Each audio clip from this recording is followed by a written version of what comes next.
Welcome to Distance Dialogue. On behalf of WVU Online, I'm Dr. Lee Silverman.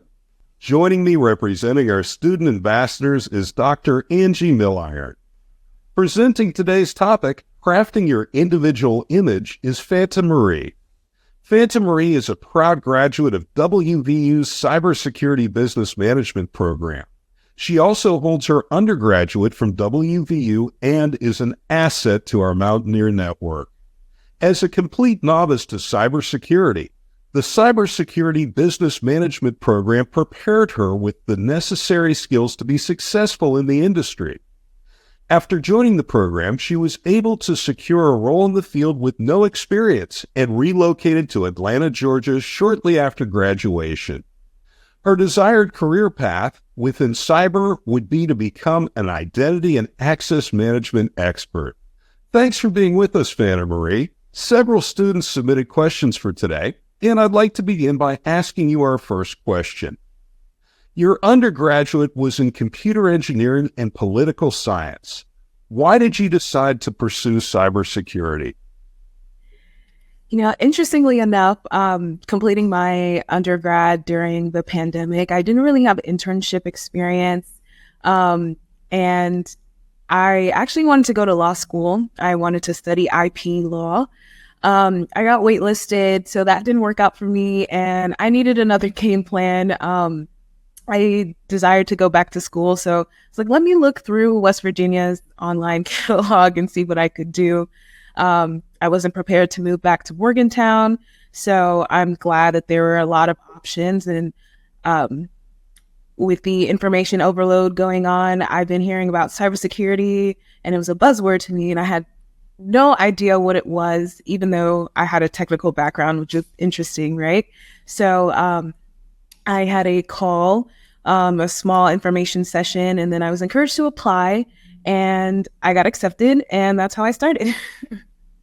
Well, that's pretty excellent. That worked out quite well. And IP law is certainly a strong field. I actually come from a family of IP law people. So not unfamiliar, and I went down the technology path myself. I get it. Right. I'm glad this worked for you through online and through all your efforts to bring you to where we are today.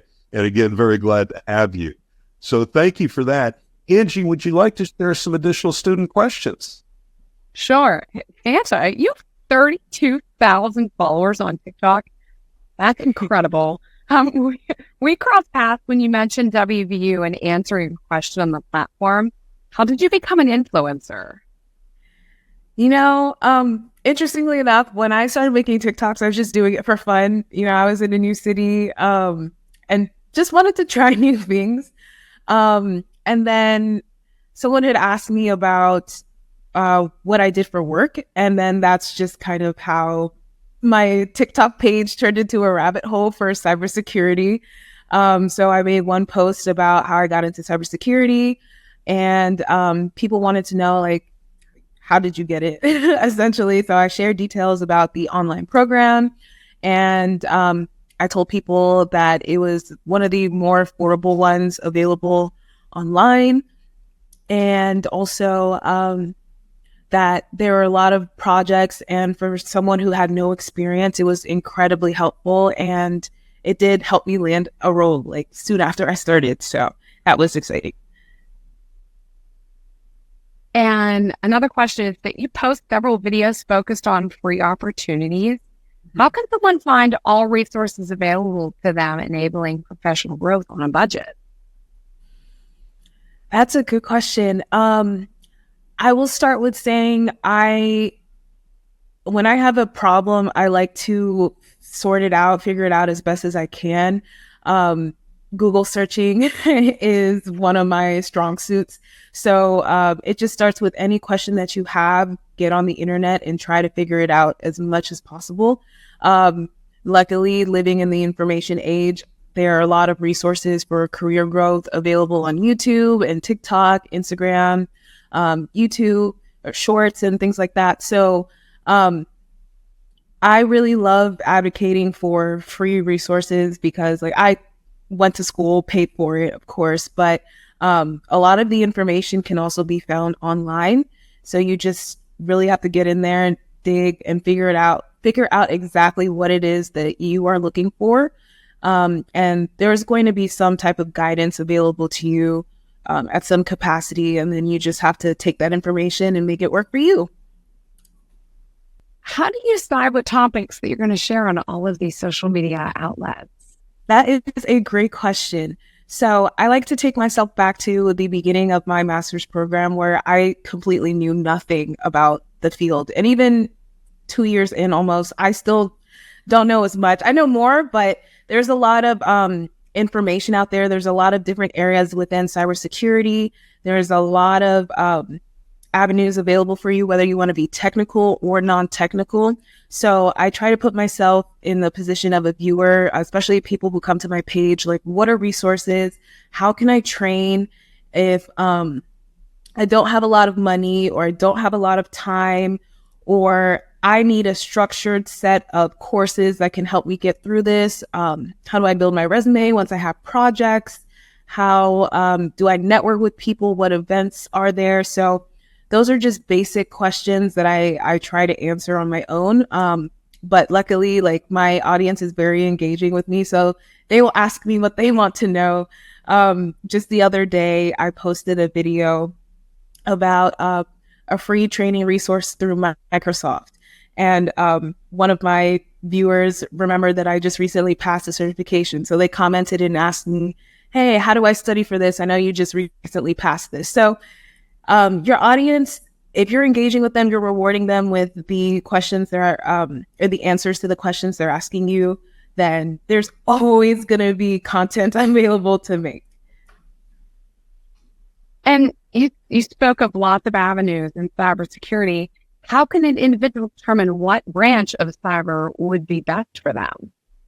That is incredibly difficult. Even being almost 2 years in, I still don't know what I want to do. I always tell people, do what I did. I got on YouTube and I started figuring out what types of roles were in cybersecurity. And there are a lot of technical ones. And there's the common theme that goes around with cybersecurity professionals is that true cybersecurity is only technical. And I don't think that's the case. And that's a lot of what I do online is try to tell people, like, if you know that you've tried coding before and it doesn't work for you, you don't understand like structured models and things like that, then you can definitely find an area in cybersecurity that you never have to touch code a day in your life. You just really have to get out there and figure out what your limits are. If you know, like I said, if you know that you don't want to code, then you're going to cut yourself short. But if you're open to trying, then you're broadening the availability for yourself. So I think that is the first step, is figure out what exactly it is that you want to do or what you don't want to do in terms of skills. And then once you pick technical or non-technical, then do you want to read a lot? Do you want to write a lot?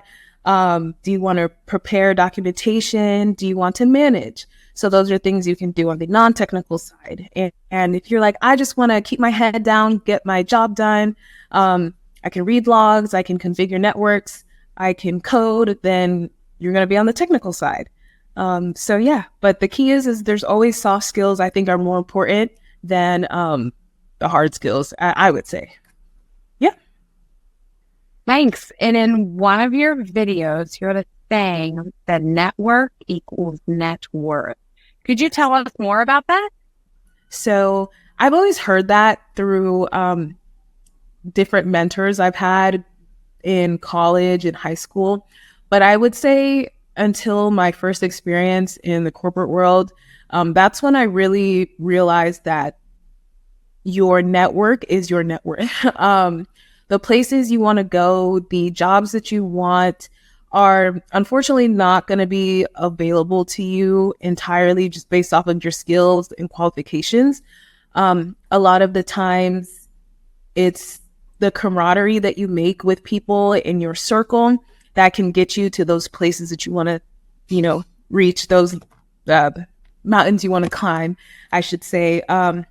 And that really became full picture for me, especially at my new job. There are a lot of listings that I saw within my company that I reached out to different hiring managers for, even though I just started because I have prior experience. I'm like, hey, I'm qualified for this. Can we talk about the listing and see if I'd be a good fit? And immediately it's always your manager needs to reach out to me if you're interested in applying, or I would see listings go up for one day and then they would be gone the next because they would be filled immediately. So a lot of the times, like talking to different hiring managers, the relationships you build with them are key to potential roles that open up. So I'm also in a pipeline for roles that are going to be released later on in the summer. So I just know like that gives me a better picture. Like if I see a job listing, 9 times out of 10, I'm going to assume that there's already a qualified candidate identified for this role, and it's not necessarily fair game. Awesome. Thank you. And cyber and STEM aren't the only references in your social feed. So how do you decide what additional brands that you're going to promote? I will say creating content for on TikTok has been lucrative, but I don't accept every offer that comes to me. I really like to take time to talk to brands and figure out exactly what their target audience is.